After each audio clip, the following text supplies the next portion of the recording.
ধৈর্য হারাবেন না, আশা হারাবেন না। আমরা কেন জানি না, আমাদের প্রত্যাশা অনেক, কিন্তু ধৈর্য একেবারেই কম। এই তো মাত্র কয়েকটা মাস হয়েছে, এর মধ্যে সব পাগল হয়ে গেছি আমরা। এবং দেখেন আমাদের এই সরকার অনেক ভুল ত্রুটি করছে, ভুল তো করবেই, তারা তার সরকারে ছিল না, রাজনীতি করেনি, রাজনীতির বিষয় তারা অতটা জানেও না, বোঝেও না, তাই না? তাদেরকে তো সেই সময়টুকু সুযোগ দিতে হবে। প্রতিদিন আপনার এখন বার হচ্ছে আপনার মিছিল, দাবি দেওয়া সব বেড়ে গেছে। একদিন কোথায় ছিলে বাবা? তখন তো একটা কথা বলার সুযোগ, সাহসও কেউ পাও নাই, একটা কথা বলার সুযোগ কেউ পাও নাই, সাহসও পাও নাই। আর এখন যেহেতু একটা অবস্থা তৈরি হয়েছে, সবাই যাবে পেটে। এখন এই ওয়াজের সাহেব বলছিলেন যে ওনার পাশেই জাতীয় বিশ্ববিদ্যালয়, আজকে ওখানে স্ট্রাইক চলছে, রাস্তাঘাট বন্ধ। তো এটাতে লাভটা কার? এটাতে এই দেশের, এই সমাজের, এই মানুষের কোনো লাভ হবে না। ধৈর্য ধরে যাই, সামনের দিকে যাই। অনেক ত্রুটি আছে, আমি বিশ্বাস করব, তো অনেক ত্রুটি তারা নিয়ে এসছে, একটা জঞ্জালের মধ্যে এসছে, একেবারে ধ্বংসপ্রাপ্ত জঞ্জাল। চিন্তা, আমার ধারণা ছিল যে এটা এত খারাপ হয়ে গেছে। এই আপনার পরিবর্তনের পরে যখন আমরা দু একটা জায়গায় খোঁজ খবর নেই, অফিস আদালতে খোঁজ খবর নেই, ভয়াবহ কাণ্ড, ভয়াবহ দুর্নীতি, চুরি, ব্যক্তিগত স্বার্থ ছাড়া আর কোনো চিন্তা নেই সরকারি আমলাদের মধ্যে। বলতে আমি বাধ্য হলাম, দুঃখিত। তো এই অবস্থার পরিবর্তন তো আপনার এত দ্রুত হবে না, একদিনে হবে না। ধৈর্য ধরেন, স্ট্রাকচার আমরা খাড়া করি, গণতান্ত্রিক একটা স্ট্রাকচার খাড়া হোক। সেই স্ট্রাকচার খাড়া হলে নিশ্চয়ই আমরা আপনার সামনের দিকে এগিয়ে যেতে পারবো। তো একটা কথা আবার আমি বলি, আমাকে অনেকে ভুল বোঝে যে আপনি তো নির্বাচন করেন কেন? হ্যাঁ, আমাকে বিশেষ করে ছাত্ররা তো বলেই এখানে নির্বাচন করার কারণটা হচ্ছে একটাই, হচ্ছে যে আমরা বিশ্বাস করি, আমি জানি না আমার এই বিশ্বাস ভুল কিনা, যে কোনো নির্বাচিত সরকার কিন্তু একটা অনির্বাচিত সরকারের চেয়ে ভালো।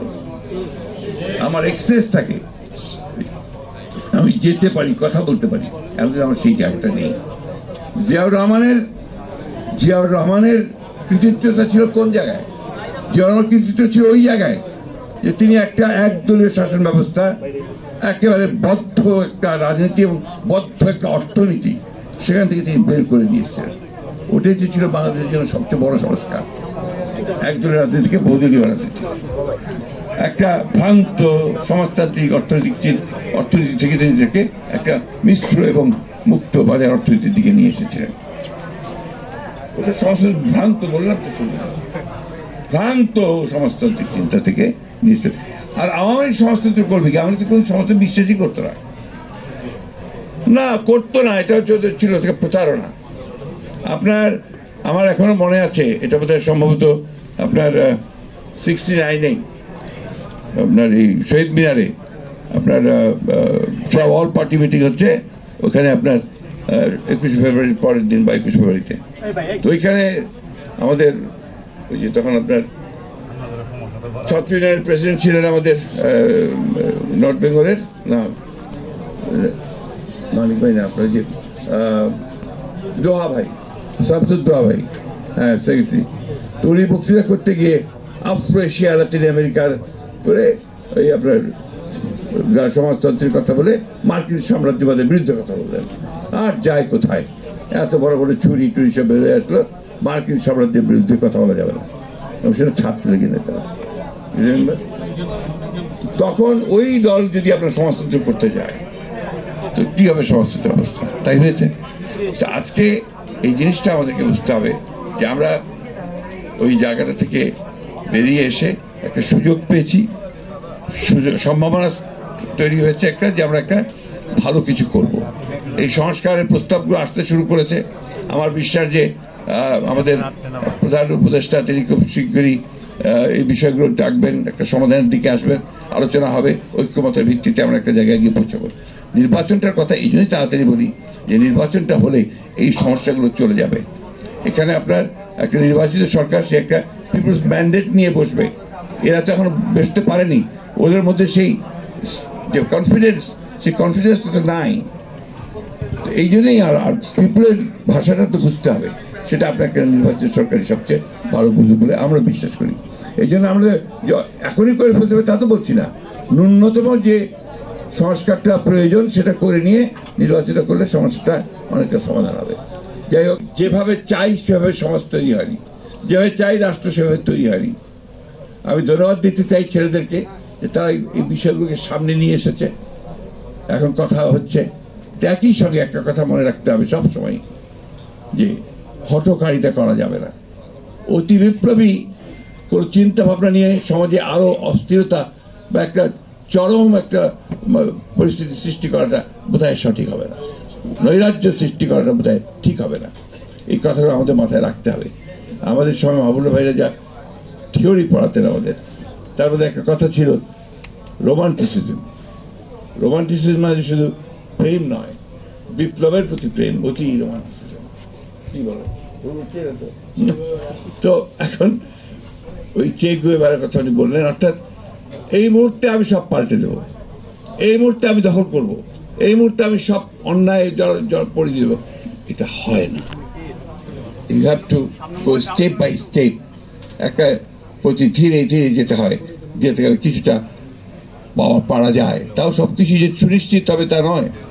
আজকে বদলায়, সবকিছুরই পরিবর্তন হয়।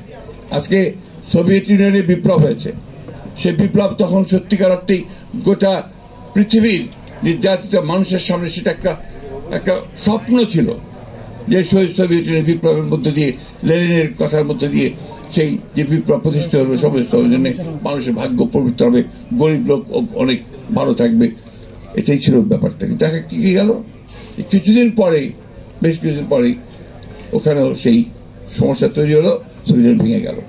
চীনে মাও সেতুং দীর্ঘদিন সংগ্রাম করে লড়াই করলেন, লড়াই করার পরে তিনি সফল হলেন, চীনে বিপ্লব হলো, লাল পতাকা উঠলো, লাল দেশ তৈরি হলো।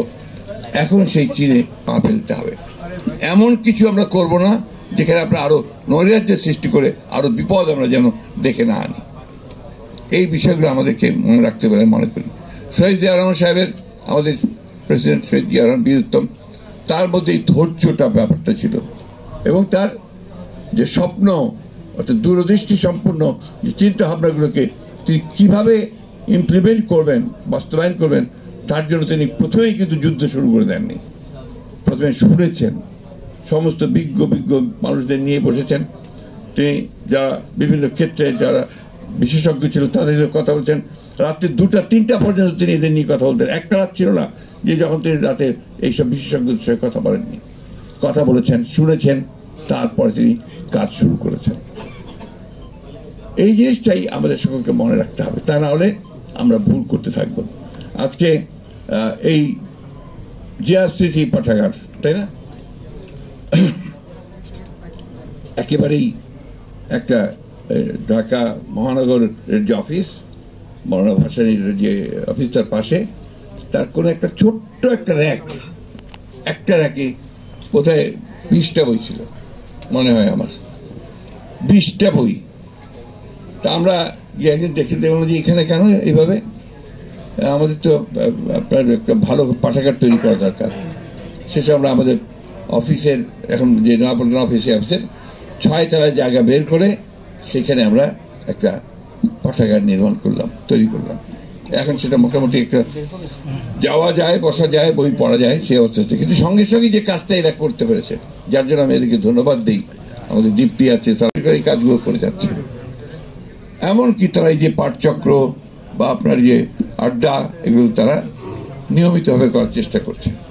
এটা আমি মনে করি যে অবশ্যই বিএনপি রাজনীতিকে আরো সমৃদ্ধ করবে। বিএনপিতে যারা জ্ঞান চর্চা করে তাদের সংখ্যা বাড়াবে, ওটা আরেকটা সমস্যা। কিন্তু রাজনীতিতে আমাদের বর্তমান রাজনীতিতে কিন্তু লেখাপড়ার ব্যাপারটা একদমই নাই, একেবারেই নাই। একটু লেখাপড়া যারা ভালো করে তাদেরকে ঠাট্টা করে কি বলা হয় যেন, আটের। তো এই পরিবেশে স্বাভাবিকভাবেই এরা যে কাজটা করেছে, এটা দুঃসাহসী কাজ করেছে এবং তারা সফল হয়েছে। আমি ধন্যবাদ জানাই তাদেরকে। আর আমি আগে বলেছি যে আমাদের রীতা আপা, তিনি ইতিমধ্যেই আমাদের ঢাকা একদম কাছে একটা চমৎকার লাইব্রেরি করেছেন। এরকম লাইব্রেরিতে অনেকখানি খুব সুন্দর সুন্দর গড়ে উঠেছে, আপনারা সেটা দেখবেন। আমি কথা বেশি বাড়াবো না, আমি একটা কথাই শুধু আপনাদেরকে শেষ কথা বলতে চাই যে কখন